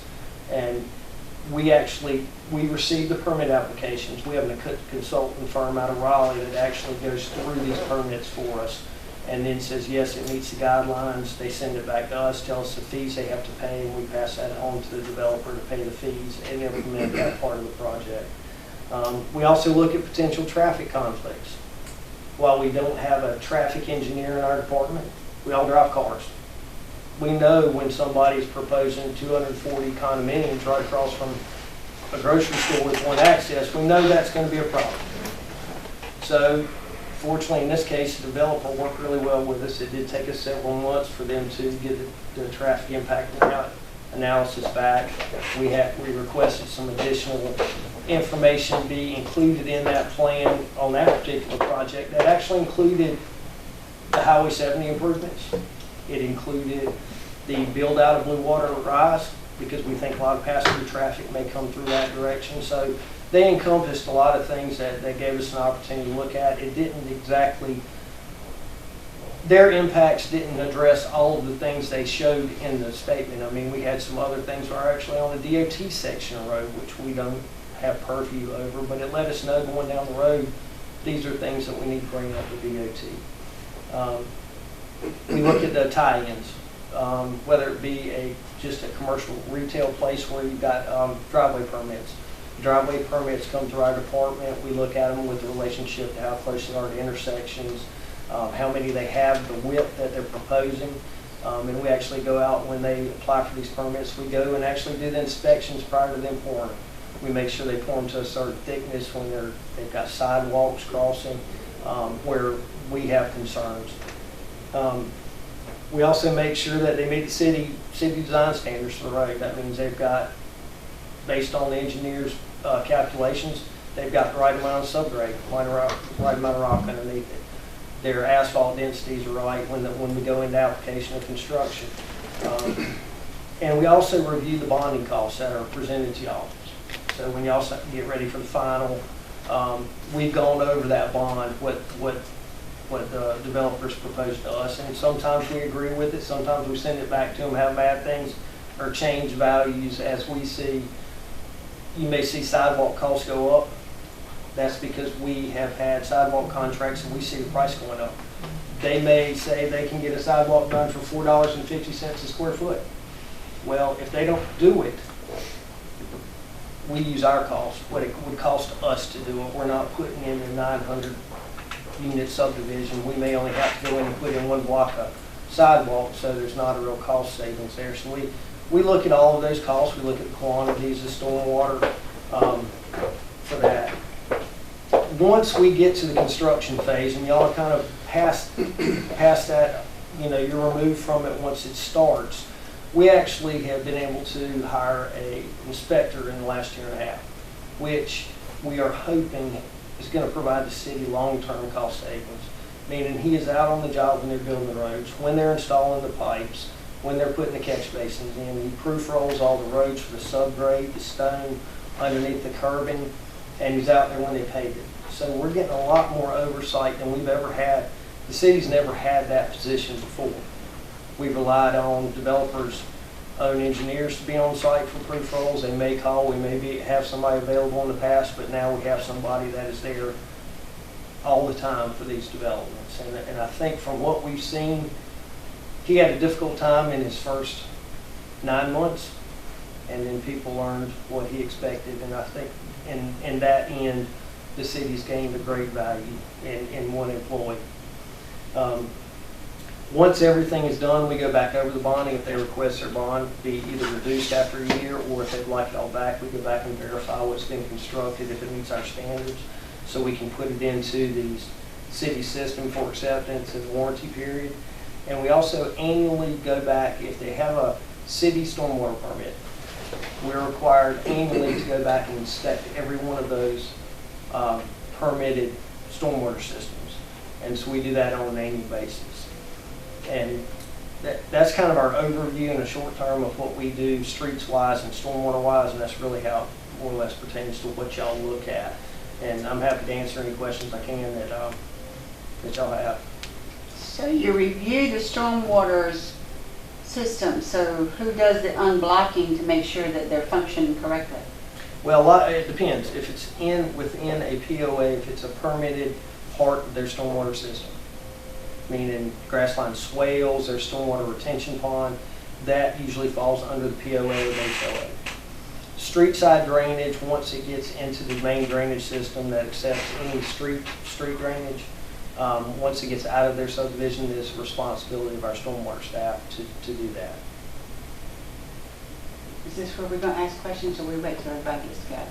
You can ask questions. I don't want to hold anybody else up, you know. No, go ahead. Because Derby Park is a concern of mine. Yes, it is. As it is to a lot of realtors. We list and sell properties in there. So, Yes. hello, and you have family in there, and you continue to keep relationships with these people. Well, you sell them something, and they're not required to have flood insurance, so they're not required to have that. But guess what? The property floods. And that basically came down after this got developed and this got developed. Now there's nowhere for the water to go, so it comes back down here, and low man on the totem pole, you underwater.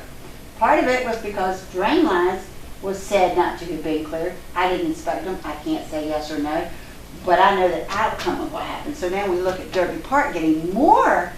It's like, okay, I see that section follows the guidelines, but when it leaves there and it's got to flow somewhere.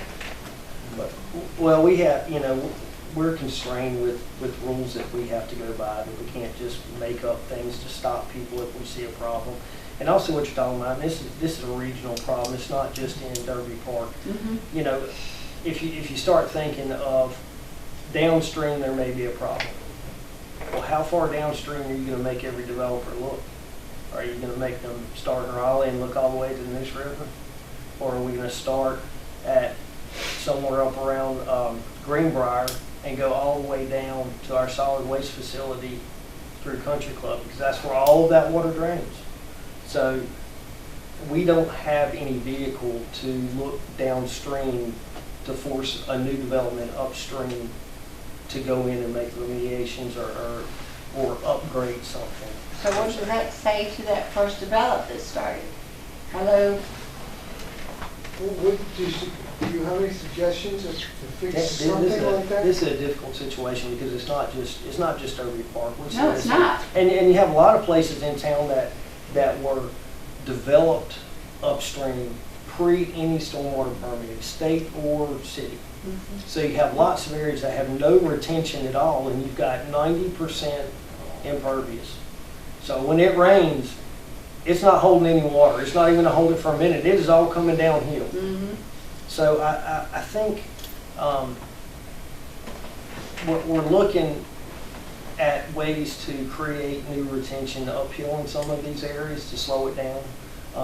You did hear Mr. Thomas, who's done the engineering for that, say this is low density subdivision what they're providing. So their impervious was less than, I believe, 21% for the state rule. But they also, which they weren't required to do, put in additional retention. So I think in some way they realize, you know, they've got somebody below them that they're going to try to retain the water for a longer period than really permit-wise they would have to by law. But I mean, it's a difficult situation. We live in New Bern, we have very little elevation. And sometimes it doesn't matter what elevation you're in. You could be at a 20 and still have a flood condition, and that's probably what you're seeing in Derby Park when we have these microbursts of rain or long extended rain periods from tropical systems. So you and I have talked before. Yes. In Bell Oaks.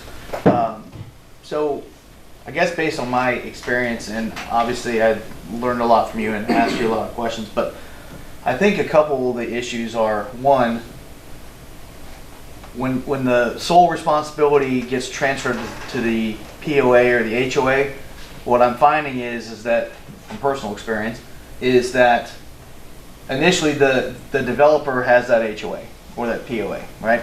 And everything's great, they're doing their thing, they build the houses, and then they just disappear off into the mist, turn it over. Those people that live in that neighborhood have no idea that they're responsible for those ponds, because you and I have talked about this. Yes. They have no idea that they're responsible for the drainage. They're not told anything.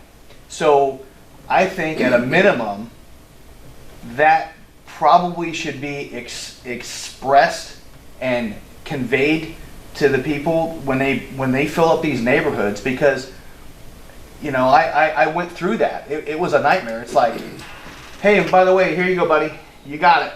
You got it all. You got the ponds, you got everything, and I'm like, okay, great. That's one thing. Second thing is, a lot of these developers do not want to take any responsibility, and that's my biggest pet peeve. They do not want to take any responsibility whatsoever. As soon as those houses go up, and there's some drainage issues where they know they have cut a corner or skimmed a little bit on of how they graded the lots, whatever, they're causing issues. They do not want to spend a dime. They won't even return a phone call. And the day you came out there, you knew I was upset with those guys. I think that's an ongoing trend here. So I have a serious problem with the developers. Everything gets pushed through this board, it goes up to the alderman. Yep, everything's good, cool, roger that. And then guess what? People move in, they have drainage issues, and then everybody's like, not my responsibility, because that's exactly what these developers, these local developers, they all say the same thing. Not my problem. What do you want? They said almost the same thing you just said. Well, what do you want me to do? You want me to check out the drainage all the way to Neuse River? I actually had the Abolists tell me that. No, dude, I want you to be responsible for what you're freaking building, because that's bad business. So as a city and as a board, if we don't hold these developers somewhat accountable, it's bad business, and it looks bad, just in general. And we are working internally within our department, and we've actually done some of this with the bonding, where we're looking back at, granted, the POA may be ultimately responsible for the SCMs or the stormwater control measures within a subdivision, but lots of our street water, which is permitted to go through these because that's the way it's designed, we're including a review of that prior to us taking the roads. So we're trying to tie the bond to implement those infrastructure improvements, because that is part of what they've also installed. Some of it will be our responsibility, some of it will be the POA's responsibility. And also we're looking at changing how we get notification of a name change on a permit. So that would mean where a developer who is controlled POA until a certain portion is sold, and then he transfers, the name change would go to us for sign off prior to the name change. I think that would be great. That does not necessarily say the POA then knows what they're getting. Right. What it would let us give us one last opportunity to go out and look at these stormwater facilities and say, all right, you're deficient on this, this, and this, and this all needs to be fixed prior to you transfer. Right. It comes into play where the leverage is, financial leverage, to get that done pre-transfer to a POA. Right. And we realize this is not just in your subdivision, we've seen it Right. on several others where this has been done. And I will say, Travis, when George talked about the inspector position, I've seen what the inspector has caught in the field, and it's been amazing.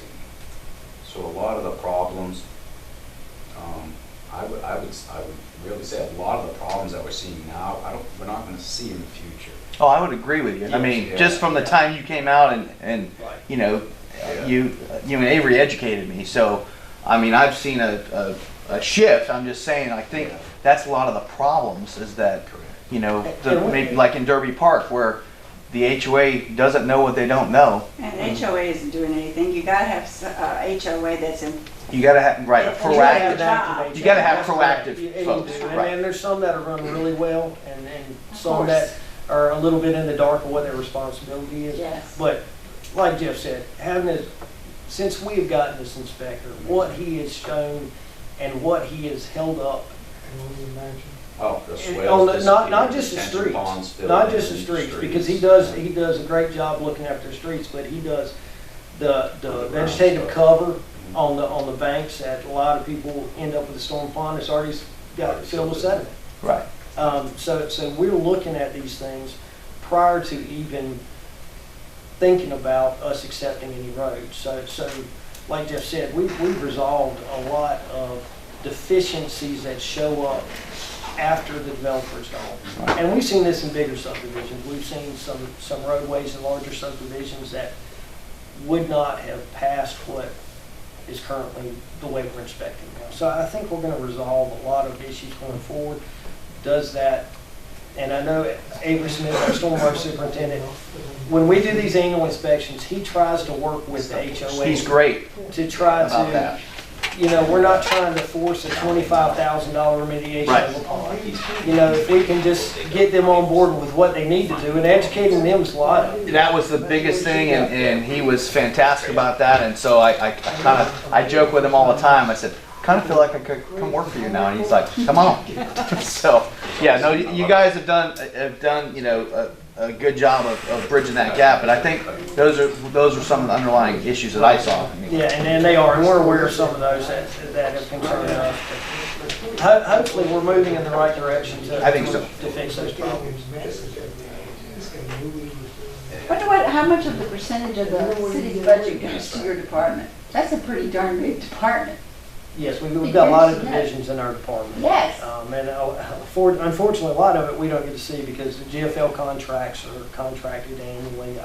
Overall city insurance, while our overall budget may look large, you know, this money is in and out, and it's not really that we get to handle and utilize for actual city infrastructure.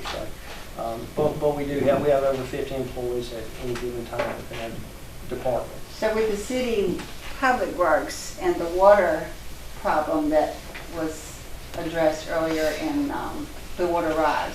Now, the water is handled through Water Resources, that's Jordan uses. So we just do street storm water as it pertains to infrastructure. He does the water and sewer through his department. Thank you. Well, thank you. Are there any other questions, members of the board? No, I'm glad we Oh, we thank you for your presentation. Thanks very much. Thanks, George. While we're at the point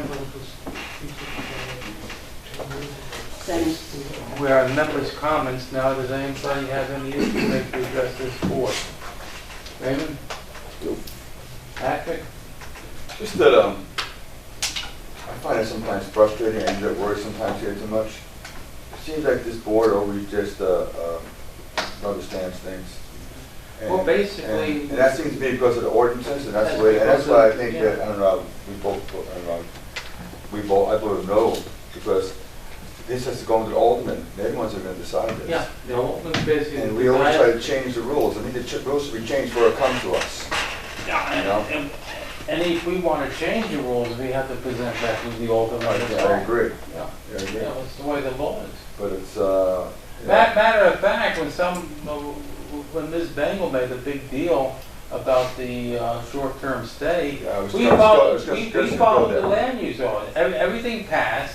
Yep. All of a sudden, the town attorney said, "Oh, don't do anything right now."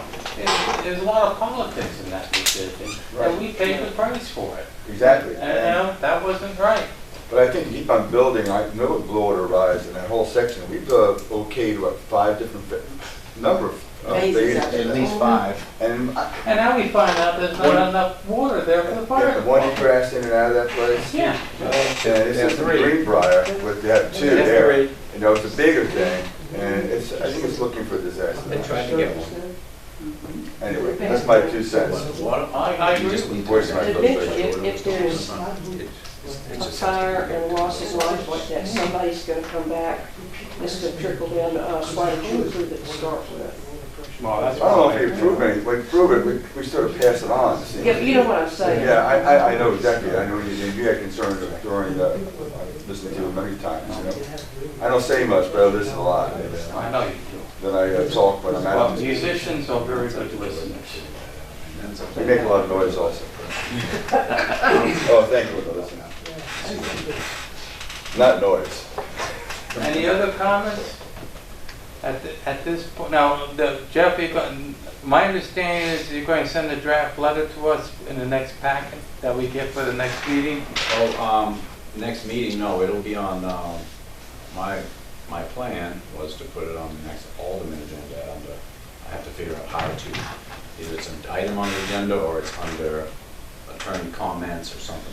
That's the only thing you need to figure out. It's not going to come back to you. I'll let you review it, obviously. I thought, maybe my memory is off. I thought you wanted me to sign the letter or something. Oh, yeah, I mean, the chair chair actually signs write the it and sign it. That would be the best way to do it. But I'll do it, absolutely, and let you review, absolutely. Okay. At this point, I think we can entertain a motion to adjourn. We have a motion, it's been seconded. Set. Can we have a, John Black. yay? Travis Everett. Yay. Bring it up. Ann Schout. Yes. Marty Dunn. Yes. Pat Daugherty. Yes. Sonny Luzo. Yes.